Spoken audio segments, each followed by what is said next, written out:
You can watch us too. We are on your computer or your mobile device. Just go on to supertalktv.com. You'll see I'm not alone today in the studio. I got a new friend. I would call her a friend now. Miss Andi Cruthirds with the Mustard Seed here in Central Mississippi. They are up to some good works, and we're going to learn a little bit more. So, hey, Andi. Hey, Rebecca. Can I call you friend now? We've met twice. Absolutely. So in Mississippi, we're basically besties. Oh, we are besties. I mean, we had a good time together with the Sisters at the Lemonade Stand. I got to meet your kids, so I think that definitely qualifies us as friends now. They do, for sure. And so, so the mustard seed, which I know a lot about, many listeners do. They've been friends of Good Things for so long. But in case someone is new to the mustard seed story, I feel like if you've heard it and you're like, oh, I'm not sure where, as soon as Andi starts talking about it, you go, oh, that's the good organization. But share with us sort of the history and mission behind the Mustard Seed. Okay, great. So, yes, I'm with the Mustard Seed, and the Mustard Seed was started in 1981. We are a Christian community for adults with developmental disabilities. Our mission is to service those adults. We provide them with a loving and protective environment with meaningful activities where they can fulfill their given talents. And so a lot of people will recognize us by our ceramics. Mm-hmm. And that's kind of how we started. Like I said, back close to 1980, when we had 4 families that were our founding families. And their students could stay in the school systems until they were 21 years old. And then after 21, there really wasn't anything for those individuals. And so families got together. They started meeting at a local church and kind of developed a community for these now adults, because they wanted them to have a purpose and have a community, a sense of belonging as well. So they kind of started in that sense, started with some ceramics, doing ceramics and painting, and then that just kind of became therapeutic for them, and just over time led to who we are. So a lot of people will see us out in the community of ceramics, and when you do see our ceramics, that's artwork created by our teachers, but we're so much more than that. Oh, That's absolutely, just a small part.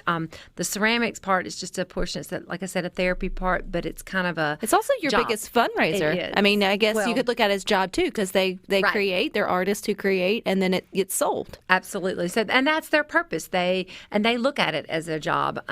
They come in there, they display, they create using their talents, and then that artwork, whatever it is, whether it's a painting, whether it's ceramics, sometimes those canvases and paintings get reproduced into other items that go in our gift shop. And then from there, that's how we fund our programs. Absolutely. So all of that goes back into our program so that we can provide services to our seedsters. And that's what we call the adults who are part of our program. We're the Mustard Seed, and they are our seedsters. So those are our friends who participate in our program. And they are the brightest light you will ever meet in any given day. In terms of you are blessed to know a seedster. I agree. You are very blessed. I have a different mug, and it's not in any certain order, that by different seedsters that I drink my coffee out of every morning. And you cannot have a bad day when you start your morning with a beautiful mug from one of our seedsters. And they do. They bring so much joy. They are a true blessing to me, and I think anybody that comes in contact with them would say. Which is one of the best things about the Mustard Seed is you get your seedsters out into the community. I know over on our Good Things Facebook group, we've shared several times. I've spotted them out here recently. Andi, I saw you guys took a trip to the Children's Museum, the Children's Hospital, yes, and gave some Easter eggs, which is one of their big things that they do every year. So we just did that this week. That was a fun event. Our special care facilitator they love to give back, and we have classes there. And so one of the things that they love to do is they love to get out in the community. So many people do so many great things for the Mustard Seed and for our seedsters. They recognize that, and they want to turn around and give back. So this week we had the opportunity. Families brought and donated our seed items to go in the baskets.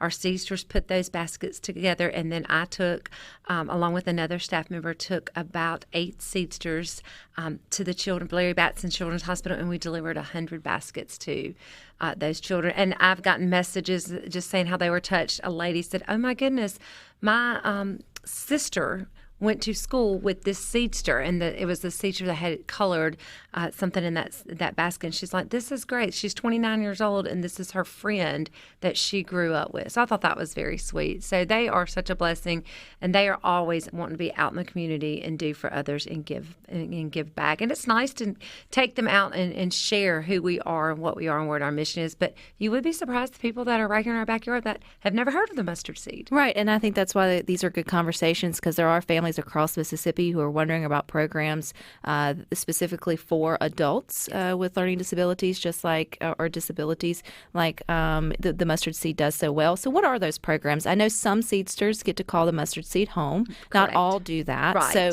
if you're explaining more of like, other than coming in for the craft, the pottery part, there's also other parts to it. Correct. So you're correct. We do have a residence program, and we also have a day program. Our program is for any adult 21 and above that has some form of developmental disability. We kind of changing the terminology, and I like to call them differing abilities, because our seedsters are very talented and they have wonderful abilities. And so you can we have some that are in our men's group home, women's group home. They live there on campus. We have group home parents that live in the house with them, but not all of our teachers. That's just a small portion. And then we have a day program, so they can come to our day program. They can start out maybe 1 day a week, 2 days a week, or come 5 days a week. They have that choice. We may have some that come, and it depends on the availability that we have as well. But they may come 1 day, they may come 5 days, and there's different activities that take place.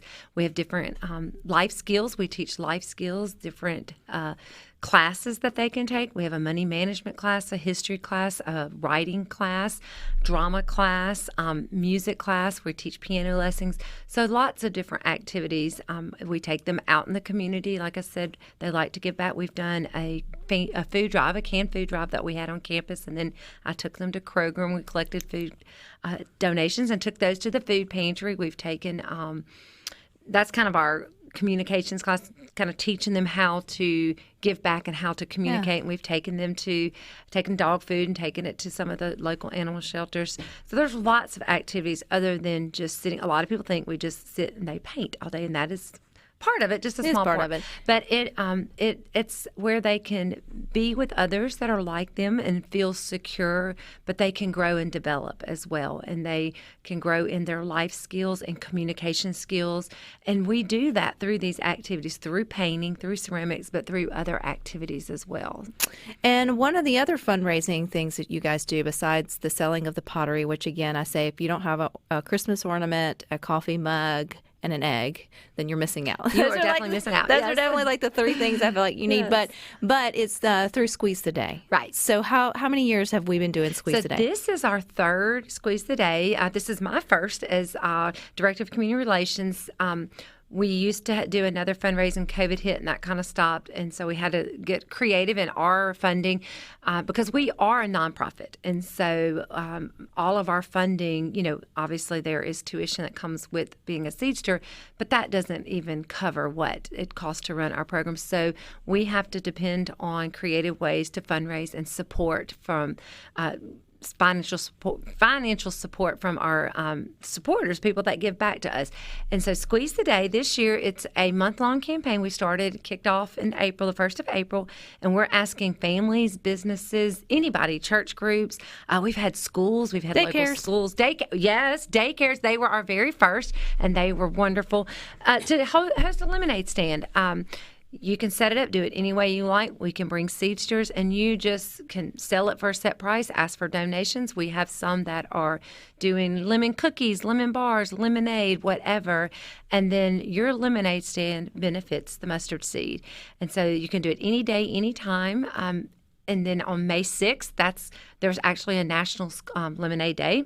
I believe it's May 7th, but we're going to do ours on May 6th on our Flowood campus. It's called Squeeze the Day.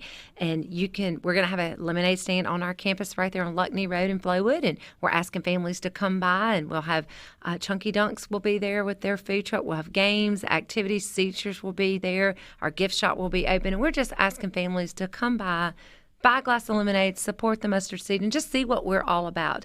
And those who have already hosted a lemonade stand can come that day and bring your donations, play a few games, hang out with our seedsters. It's just going to be a great day just to kind of create awareness about who we are at the Mustard Seed, what we do, and then kind of help us fundraise to go back and support those programs. So, Andi, if we want to contact you about setting up a lemonade stand and or more about the Mustard Seed, where do we go?